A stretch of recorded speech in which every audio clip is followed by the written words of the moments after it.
You are listening to Radio Maria Canada. We now present The Health Hub, hosted by Kathy Biasi.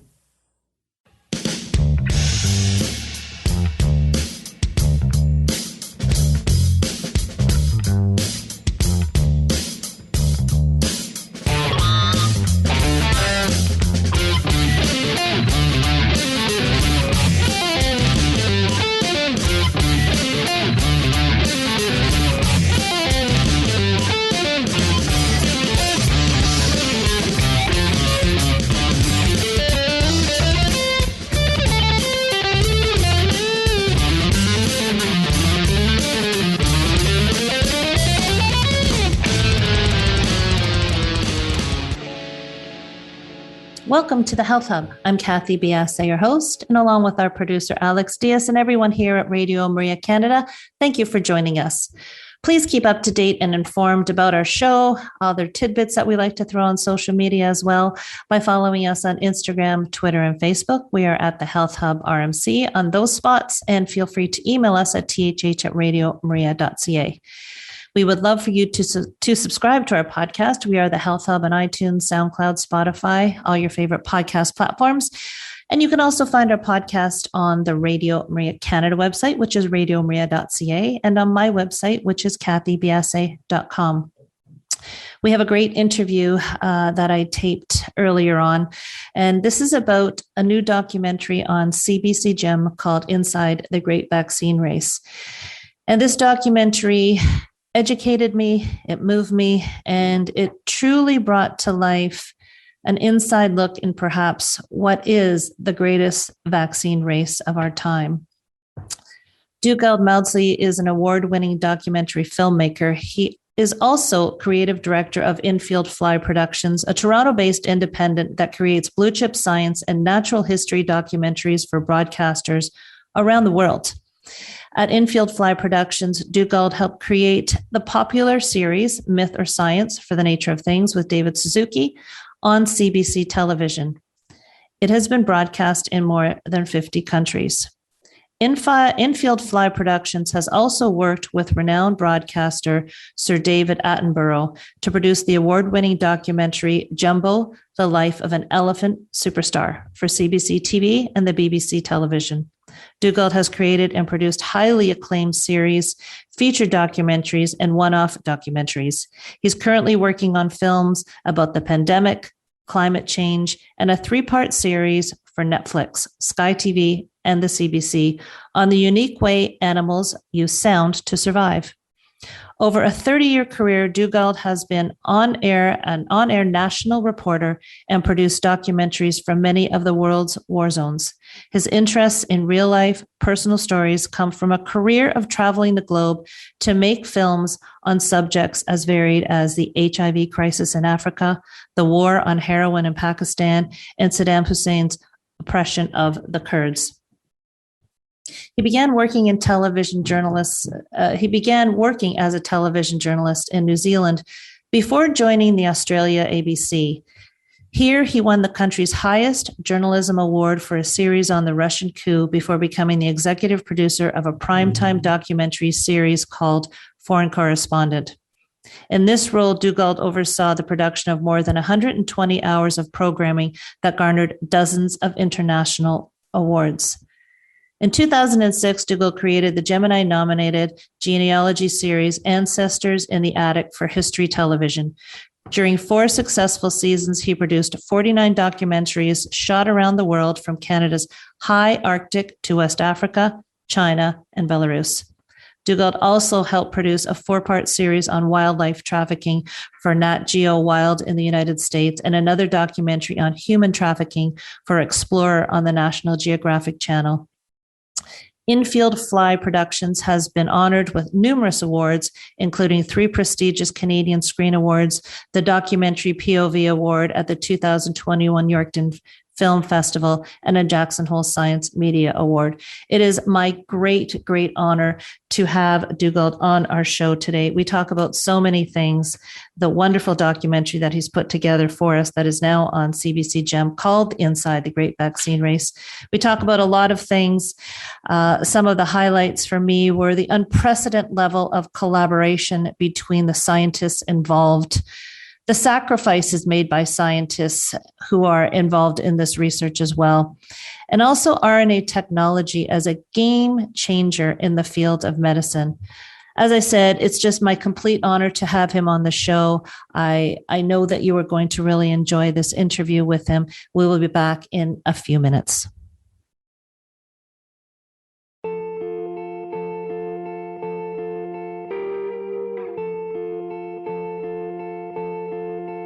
They say sometimes you win some, sometimes you lose some.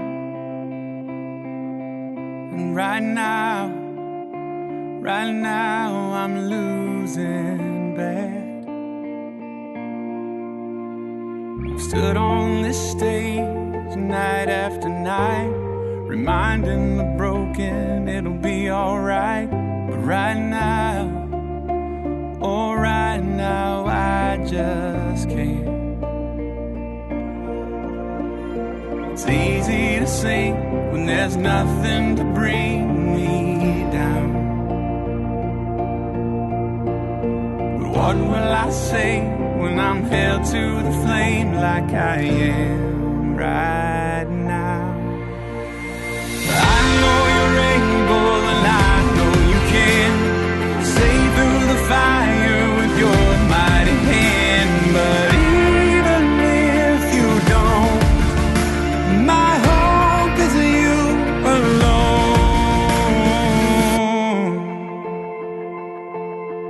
They say it only takes a little faith to move a mountain. Well, good thing, a little faith is all I have right now. God, when you choose to leave mountains unmovable, oh, give me the strength to be able to sing. It is well with my soul. I know you're able and I know you can save through the fire with your mighty hand. But even if you don't, my hope is you alone. I know the sorrow and I know the hurt would all go away if you just say the word. But even if you don't, my hope is you alone. You've been faithful, you've been good all of my days. Jesus, I will cling to you, come what may, 'cause I know you're able, I know you can. I know you're able, and I know you can save through the fire with your mighty hand. But even if you don't, my hope is you alone. I know the sorrow, I know the hurt would all go away if you just say the word. But even if you don't, my hope is you alone.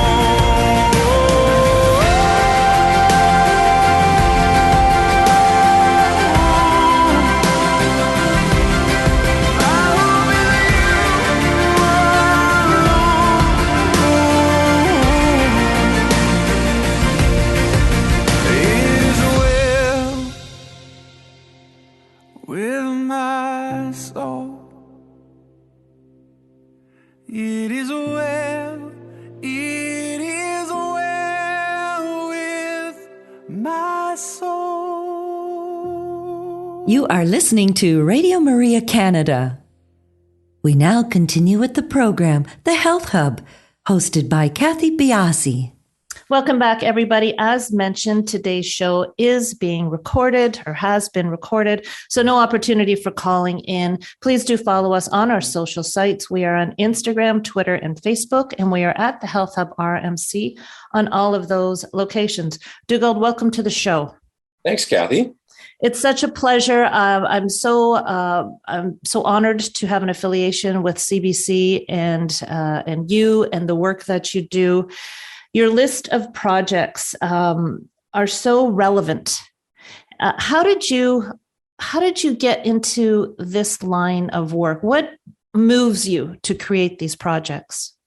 Well, I guess if I look back over, these questions are easier to answer in hindsight, I think. And if I look back over sort of 25 to 30 years I've been doing this for, oh my gosh, that sounds like a long time. I have to say that it's really about telling stories. That's really the heart of it. And it's such a gas and a pleasure and an exciting thing to tell stories. And then I guess the other part of it for us at Infield Fly is telling stories that actually have some value to people. We've focused on ancestry because that changes people's lives. We focused on sport because it's such a dramatic world, and science because science can really change our lives in an everyday way. So for us, it's always been, what's the great story that we can tell? And then let's tell a story that's going to have some value to the people who watch it. It must be a profound learning experience for you in each of these projects. Are you studied beforehand, or are you learning as you go? We are definitely learning as we go. I have to say that over the years, we've done so much science that you do build up a kind of a bedrock of knowledge. But on top of that, there's always new things. We did genetics at one stage. That was a real mind bender. And now looking at vaccines, that's really challenging. We've done a number of natural history stories where you just have to understand the biology of animals. But what's amazing to me, because I'm a graduate, I'm an English grad, English and history, is that, if you learn how to tell stories, you pretty quickly realize what are the really key things, what are the really dramatic things, what are the interesting things. That's what pops out of all this research. And then that's what we tend to focus on. Then, of course, we need to be able to explain it simply and clearly. So we have to drill down and understand, in this case, vaccine technology. But we're all smart enough to be able to do that. And we always have fantastic people who help us out. In this case, we had Dr. Tanya Watts from the University of Toronto, who was great at just answering all the questions I had about vaccines.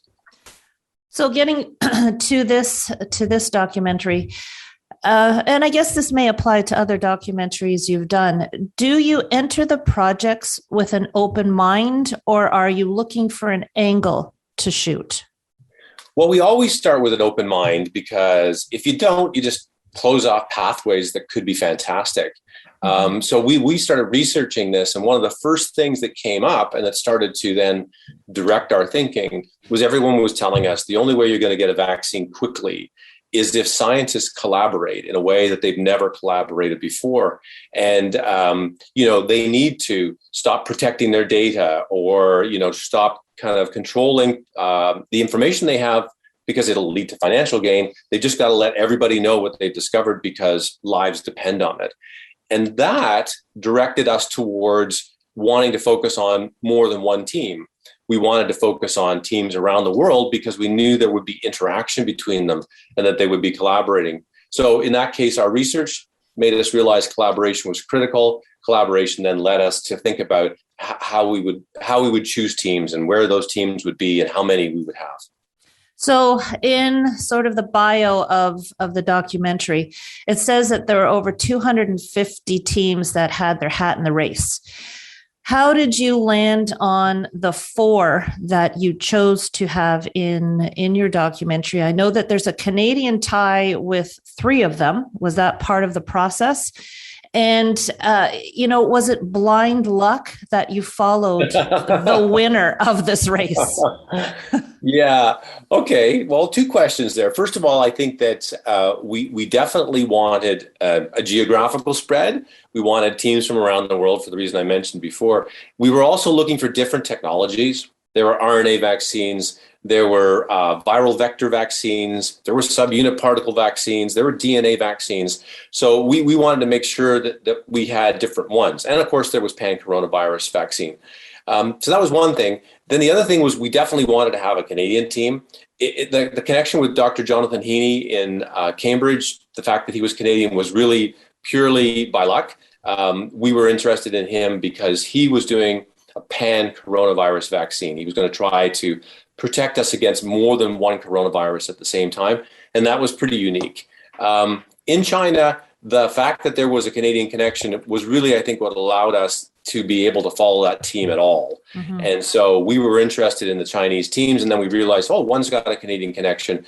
Maybe that'll make our discussions with them more possible. Maybe they'll have a better feel for us. And then, of course, BioNTech, yeah, I think we were pretty excited when they crossed the line first, both from a storytelling perspective, and also because, wow, we had a vaccine. I mean, that was super exciting. We had looked into their background. We knew that they would be a real contender because they had RNA technology. They've been working on it for 20 years. And then eventually they hooked up with Pfizer, so they had financing. So in a way, more of the excitement for us was that they agreed to give us access. That we thought, okay, well, we're in with a chance of somebody who's going to be maybe a leader, maybe a winner, maybe in the top group. But yeah, when they won, we were pretty excited.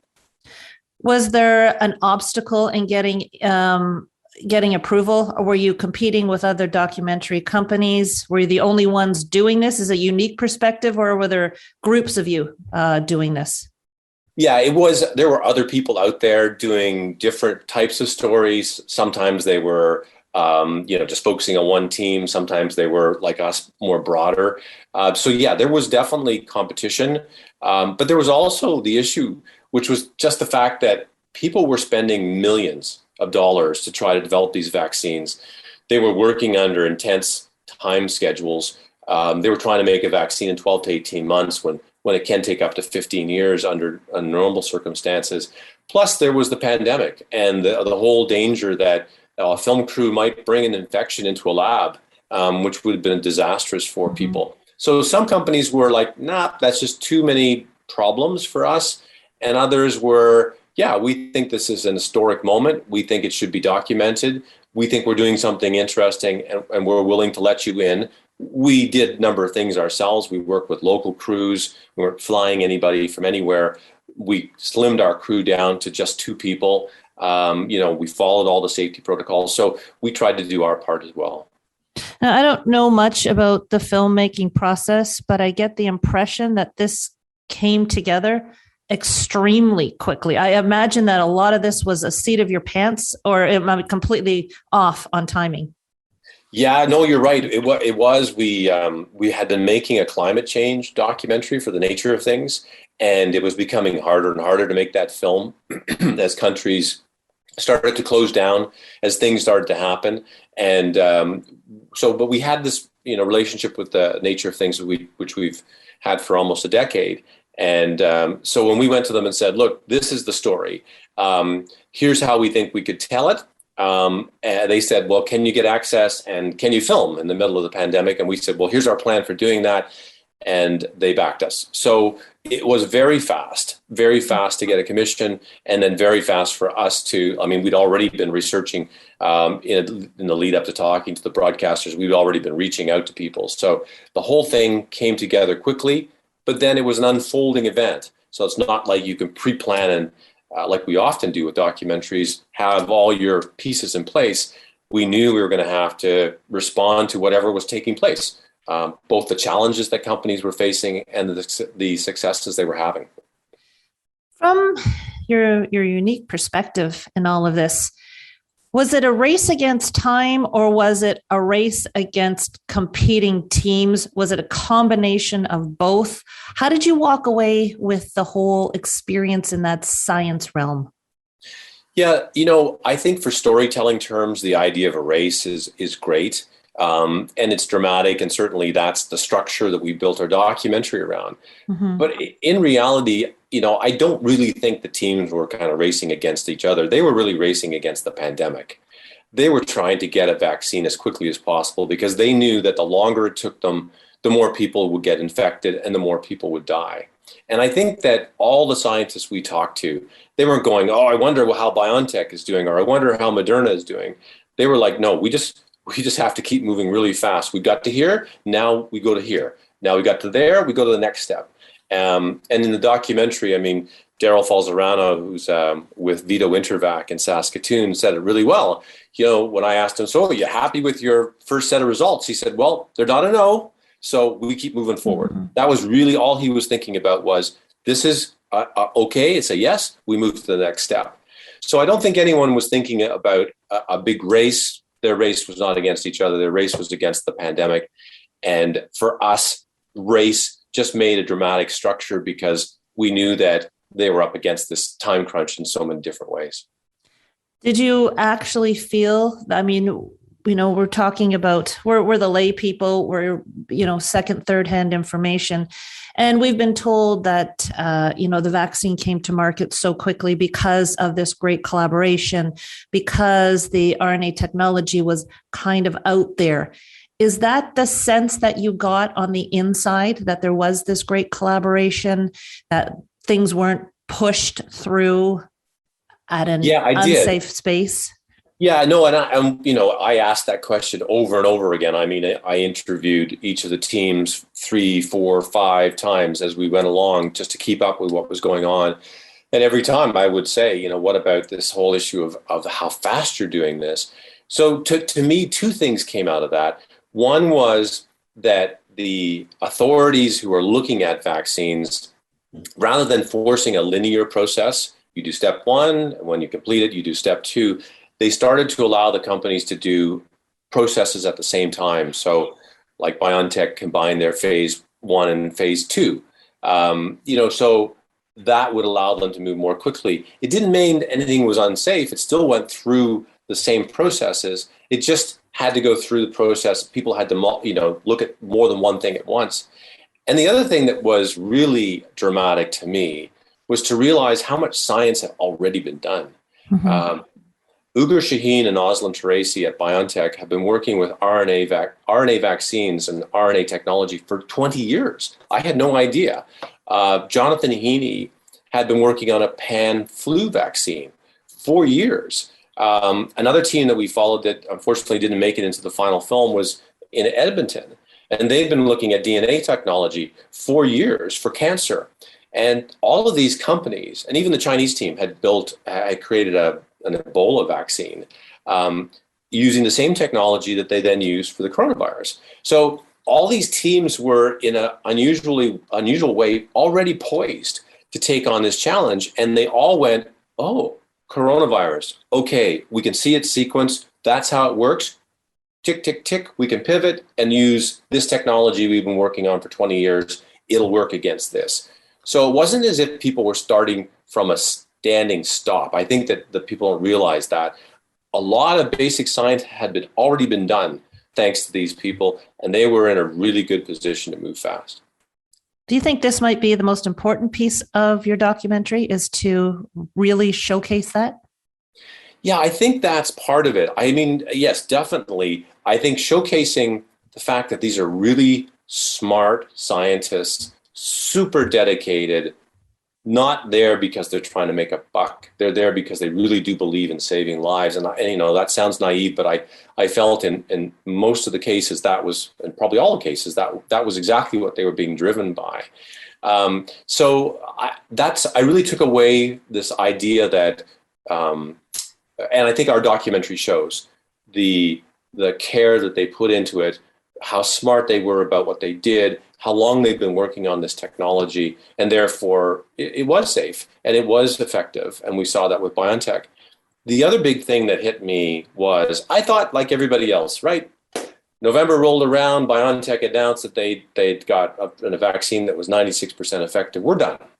And other teams will follow soon after, and they did. But it was Ugur Shaheen from BioNTech who really kind of knocked me out of that. And he said, we need billions of doses, and BioNTech and Pfizer can't do that alone. We need more and more of these vaccines to be created. And I realized then that really the race wasn't over. There was still a long way to go. And in our film, we have an epilogue where we say, we're getting 27 million people vaccinated every day, but around the world, but 4.3 billion people have yet to have a single dose. And the only way to get there, there's a number of ways to get there, but one of the ways to get there is for more teams who are currently still working on vaccines to be successful and to get multiple more vaccines out there. Well, why can't they use the same technology and just have different companies? They don't want to give away the formulations. Why can't the same companies, the Pfizers, the BioNTech, get other companies, hire them on just to produce the one effective vaccine? Yeah, I completely agree with you. I haven't dug into that enough to know all of what's going on, but it seems to me that licensing would be a really smart thing to do. And I know there's a whole hullabaloo about intellectual property, and would that, create a precedent that would be negative? I don't know. I mean, I know these things cost millions, sometimes billions of dollars to develop. I understand that companies put a lot of money into them and need to recoup their investment. But we're talking about a pandemic, a worldwide pandemic. So it seems to me that there must be a way for this technology to be shared and for other companies around the world or other manufacturing facilities around the world to be able to make it. At the same time, it certainly would help if, Jonathan Heaney got his vaccine out to the market, and Vito Intervac did the same. And, there are over 300 teams still in development.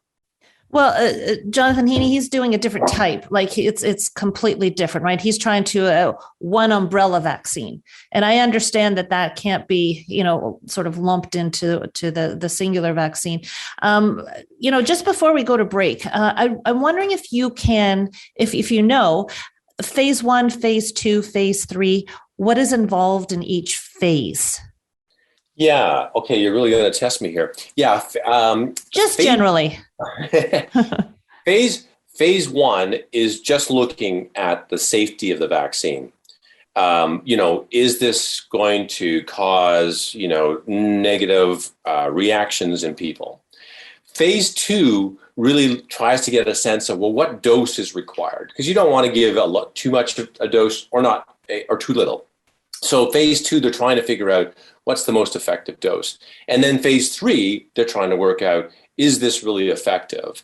And that's when they're doing, some people are getting a placebo, some people are getting the actual vaccine. Then they look at how effective the vaccine has been at protecting those people who got it. Mm-hmm. And that's how we get those numbers like 96% for BioNTech, and Moderna, I think, was up at that same level. And Johnson & Johnson, I think, is at 76, and AstraZeneca is at 76.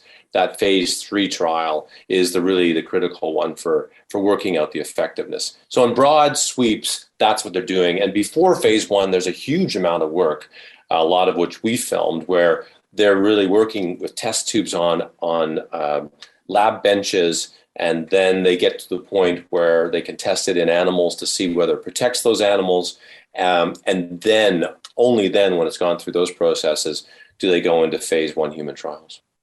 Yeah, and it's just happened so quickly. And I think this is what boggles people's minds. And I think the documentary really elucidates, if that's the right word, the processes, and how, even though the time frame was so constrained, that nothing was sacrificed in the process. And I think, we're all, knee-jerking to try and figure out and do the right thing. And I think the documentary does an amazing job of documenting the process, so we have a clear understanding of how things were done. We're going to continue along with this conversation, everyone. We're just going to take a quick break here.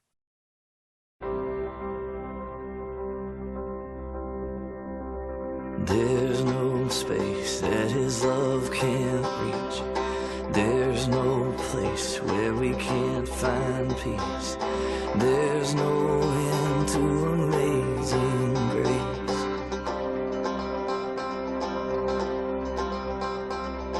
Take me in with your arms spread wide. Take me in like an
You are listening to The Health Hub here on Radio Maria Canada, a Catholic voice wherever you are.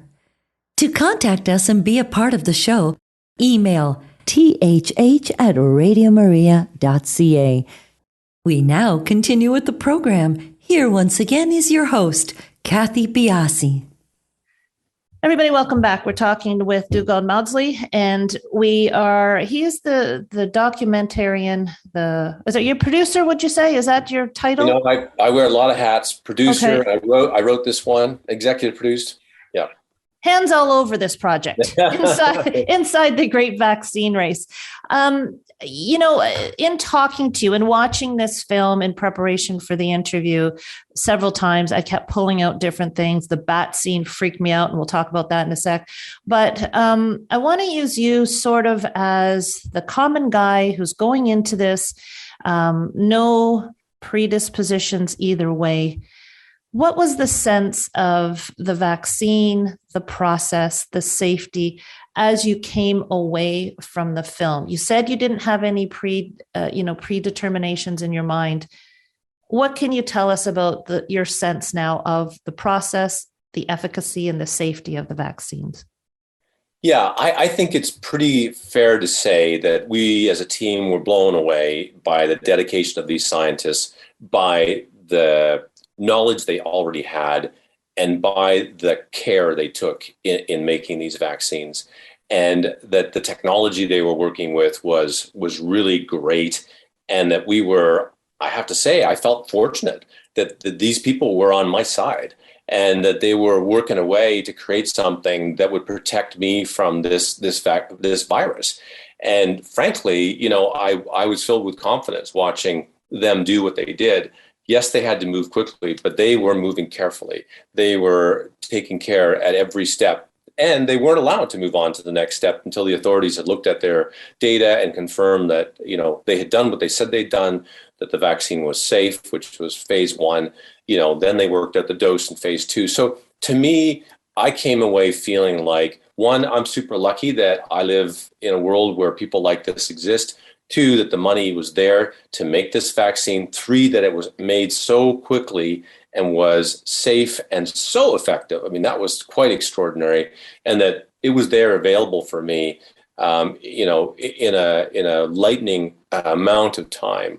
So I think in the end, I went from like, okay, well, this seemed like a bit of a push, but to the end feeling very confident that what came out from all of these companies was safe and it was really going to work. And thank goodness they created it.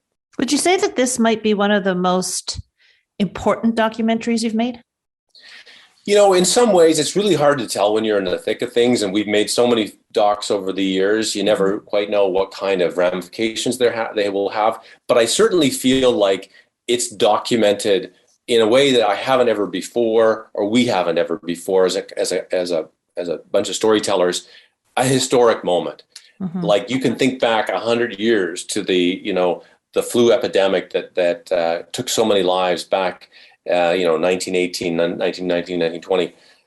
We haven't really had anything of that scale since then. And yet here we are living through it. And I think in a way, our children living through it, they're the ones who were affected by schools being closed down and not being able to go on to university or not be able to go on that trip or having difficulties getting a job, all that stuff. So I think in a way, they might look back on this as an historic document to remember this time and what it meant and what we went through. So yeah, I think it'll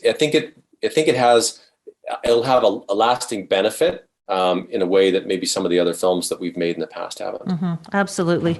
So let's highlight the 4 teams that you did follow. I'm just going to throw out some things that stood out to me when I was watching the film. Professor Shaheen and his wife, Dr. Terasi, am I saying that correctly? Terasi. Yeah. From BioNTech. He made a couple of comments to me that were profound, saying that the race is not over. And I took away a lot from watching their process. The big thing was he said that he had been working, or they have been working with this technology for many years in the cancer space. Mm-hmm. And they were taking a big risk throwing this technology into this vaccine space. Why is that? Yeah, so I think the risk was really about them risking all of their finances and their company. I don't think it was a risk in terms of danger factor. It was just that they were kind of going, okay, they're a pretty small company, even though they've done some amazing things over the years, and they went all in, right? They stopped all of their work on everything else they were doing. They took all of their employees and they said, we're now going to work 24 hours a day, 3 shifts, 3 8-hour shifts, called Operation Lightspeed. And we're going to try to stop this pandemic. So, it takes a lot for a company just to say, okay, everything else we're doing, forget it. We're going to do this. And, that's for him. I think that's what he meant when he said it was a big risk financially and company wise for them. Oh, okay. But I think they were super confident, right? They knew what they were doing. Does this bode well? Does the efficacy of the RNA vaccine, do you think it bodes well in the other spaces that they're working on? Absolutely. In fact, Excellent. I think that's the next major medical story, and we're going to be trying to track that ourselves. RNA technology will change the world, and it's already being spun to look at cancer, HIV, you name it. That technology can be used, and the amazing thing about it is that because it's based on RNA, you can change it relatively rapidly. You can say, okay, we see that the virus has changed to this. Its new genetic code is that. Let's extract that genetic code. Let's put it into our vaccine. Boom. Now we can manufacture that new version, and we're able to deal with this mutated virus. So it has tremendous applications all over the place, and I think that's what we'll all be seeing next. Fascinating. Now let's go to China and Dr. Wu. He is the CEO of CanSino Biologics, correct? That's right. I found, and again, you throw out to me what you found fascinating about this, but I found fascinating that he couldn't continue his trials because he didn't have enough people to administer his vaccine to. That kind of stood out to me, his conversation about that. What stood out to you about his process and the type of vaccine that he was working on? Yeah, so CanSino had a pretty straightforward technology, and as we point out in the documentary, there are challenges with it because it's based on an adenovirus. That's the delivery system, and that's the common cold, the thing that causes the common cold. So our bodies have all seen the adenovirus before. So when it enters our body, our immune system already kicks into action to attack it, and so that means that some of the vaccine medication, the vaccine itself, doesn't get delivered to the cells because the delivery system gets wiped out. So it wasn't as cutting edge as, say, the RNA technology that BioNTech and Moderna were using, but they had already made this vaccine before for Ebola, which I thought was pretty amazing. What was also interesting about them was they had the backing of the Chinese military. For good or ill, it was certainly, they were well financed, and they had this large body that was going to be helping them to make the vaccine and had helped them with the Ebola vaccine. We weren't really able to get very deeply into that. They had a particular scientist that they worked with, and I think that helped them move quickly. But then they hit this point where they really needed to do phase 3. You need to be in a place where the infection is actually rampant. And China, being the type of authoritarian country it is, had managed to tamp down the spread of the disease, by doing things that you can't do in a democracy, which is lock people in their apartments and whatnot. Effective at stopping a virus, but not perhaps what we'd like to see living where we are. So it was interesting to see the different kind of forces that were at play for him that were very different than the forces that were at play for the other companies that we focused on. And here is again where your documentary elucidates some things. I remember hearing China's testing their vaccine on the military. End of story. And, you come away with thinking, what the heck is going on over there, right? And it's so beneficial to have this documented in in a truism. It's so I think that really stood out to me because of what I had heard, my sort of understanding of what was going on versus what you documented. So I thought that was a moving marker for me in my understanding. Okay. That's good. Dr. Allison Kelvin. So she moved away from her house. This is more toward the emotional side for me of the story and how much she sacrificed. Is that kind of the angle you were taking with her? Yeah, and not only with Allison. I mean, we really had hoped, and we did to a degree, get beyond just the white lab coats. It was really important for us to try to understand who these people were and what kind of sacrifices they were making. Allison was perhaps the starkest example because she left her family behind and traveled all the way across the country to Saskatoon, and that was a big commitment on her part. But Jonathan Heaney moved into Cambridge University, moved onto campus into one of the residences because he didn't want to put his family in danger, and he wanted to be close to his lab. Ugur Shaheen and Aslam Tracy were working 20-hour days. Their company was working 24/7. Like it was everywhere. There were these kind of personal things that were happening from the scientists. And we really wanted to try to give you that story as well, and not just step 1, step 2, step 3. And also, of course, the drama of what was happening and how these scientists were responding to it. We wanted to understand what they were giving up, and they gave up a lot. Well, that's the human side of it. Now, I know it's really come to light here in the medical space. We have a real compassion for the nurses. Any of us who have had a personal experience with someone in the hospital knows the humanity that these people have working with those in the hospital. And I think that the scientists are white coat. They're the scientists that are out there. We're not really in touch with them. And I think that bringing that understanding and opening up that space is an important part, because these are people working in a different space. We don't get to see them. We only judge them. And I think that the documentary is just so wonderful in that it touches so many different things. I came away with it feeling much more confident in what I had done. I really did. And I think that, when you go to watch this, everybody, I think you're going to come away with that same sense. Now, I want to make sure that we do talk about what Dr. Heaney is doing, because it is different from the other three teams that you followed. So we touched on it a bit, a pan vaccine, but can you explain it a little bit more, and then talk about that bat scene the bats. Something from a Hitchcock movie. Oh yeah, if you could talk about, really it is. Yeah, so Dr. Heaney is interesting because, sadly, he believes that we're going to face another challenge like this in the future.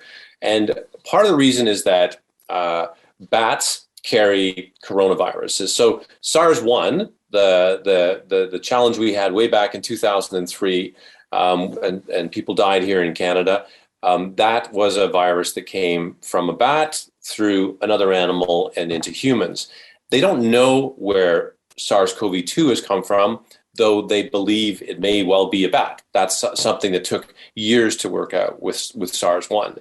So what Dr. Heaney's decided to do is, sure, he's going to create a vaccine which will fight this current coronavirus, the one we all know about. But he's also gone out into the world to search for other coronaviruses that are present in bats that might one day make the jump from a bat to a human. And he's making sure that their genetic code is also part of his vaccine, so that if that does ever happen, we already have a vaccine that would be effective in protecting us against that potential coronavirus. And he went through a lot of very complex things to choose which coronaviruses would be which of their sequences would be part of his vaccine, and making sure that he covered a wide range, ones that might have the power to make that kind of leap. And to get those sequences, to get those viruses, he relied on scientists like the one that we focused on, Dr. Superborn, who was the first scientist in Thailand to actually identify the coronavirus when it entered Thailand. She gets out in advance of potential disease by looking for viruses that might do exactly what Jonathan says, make that leap from animals to humans. So one of the big animals that they look at are bats. And there's this crazy cave about an hour and a half out of Bangkok, in a place called Ratchaburi. 2.5 million bats live there, and every night they get out of this crack in the side of the cave, and up they go. So we went to film there when Dr. Superporn went with her team, and they basically capture as many bats as they can. They take samples from them. They then sequence those samples to see whether or not there's a new coronavirus, which we haven't seen before. And all that goes up onto databases that scientists like Jonathan Heaney can access. So it's a pretty amazing process of kind of trying to keep ahead of the game and to help us protect against maybe the next virus that could come. And then Jonathan taking that information, he's trying to turn that into an effective vaccine. Was that you actually in the cave with them? No, because of this pandemic, I didn't go anywhere. I sat here where I'm talking to you in my office in Toronto, and I did all the interviews by Zoom all over the world with different people. And we had local crews, so we had a crew from Bangkok shoot that scene for us. That's a blessing. Well, okay. Now, Where's my thinking going wrong here? If we have this RNA vaccination that really, you just take different genetic codes, and as you explained before, it can be, you think this is the breakthrough technology, and it can be applied in many different spaces. Why can't we, if there is another coronavirus, simply take that genetic code and slip it into the RNA, and then you've got your vaccine right there? Yeah, you absolutely could, and that I think is the wonder of RNA technology. I mean, I still think about the flu vaccine, right? We would see what happened in Australia. What was the vaccine they had effective? And then we'd make a guess and say, okay, by the time the flu gets to us here in North America, it'll have mutated this much, and so our vaccine needs to do this. As a result, we have a flu vaccine that's sometimes only 50 or 60% effective because we've had to make a guess. RNA means you can move more quickly, and therefore you can have a vaccine that's going to be more effective against the actual virus that you're dealing with. And I think that's what makes that technology amazing. It's still expensive to create. You still have to go through all of these processes that we show in the film. So you still have this a year, 11 months, whatever it took them, you still have to go through all of that to get to a safe vaccine in the end. But at least now we know that technology works. This is the first time it's really been effective and used in a big way. So hopefully, yes, if we do see another virus make that leap to humans, then we have a technology that we can swing into action to fight it. Is this the end of the process? I know that there needs to be more vaccinations distributed, but is it the end of the story, or is there another documentary that needs to be done to continue on this? Well, I think the next documentary, at least at the moment anyway, is about RNA technology and how it can be used. I think in terms of the pandemic, we're still, unfortunately, a long way to go, which is we need lots more people to be vaccinated because, as you probably know, as the virus, is allowed to continue to move between person to person, it continues to mutate. And those mutations are dangerous for us, even us who've been vaccinated, because the virus has changed. So we get Delta variant, we get other variants. So it's really vital, not only to people who haven't been vaccinated, but to people who have, that we stop this virus. And the only way to really do that effectively is with a vaccine. So that story continues. I don't think we'll tell it. We've told our pandemic story. I think for us, the next story is the medical breakthrough of RNA technology and what that could mean for other diseases. Well, I have to thank you personally. It was a pleasure watching the film. It was enlightening. It was, as I said, it gave me confidence in the process, and it gave me confidence. I don't know how naive I am. I had no ideas that BioNTech paired with Pfizer. I thought it was a Pfizer. And so, it educated me, it comforted me. It helped so many levels. I thought it was just an amazing, amazing documentary. Where can we watch it? So you can watch it on CBC Gem at the moment, and it will probably be played on the CBC network. But the easiest way to watch it now is CBC Gem, which is free unless you want to avoid the commercials, and you can pay a small amount a month. But that's the easiest place to watch it now. Thank you so much for joining. I know you're an incredibly busy person, so I really, really appreciate the time you've taken to come and talk with us. It's been a pleasure speaking with you. Well, thank you, Kathy. I really appreciate your interest, and I'm glad that the film had an impact on you, and I hope it has on others as well. I'm sure it will. Everybody, we'll talk to you next week on The Health Hub.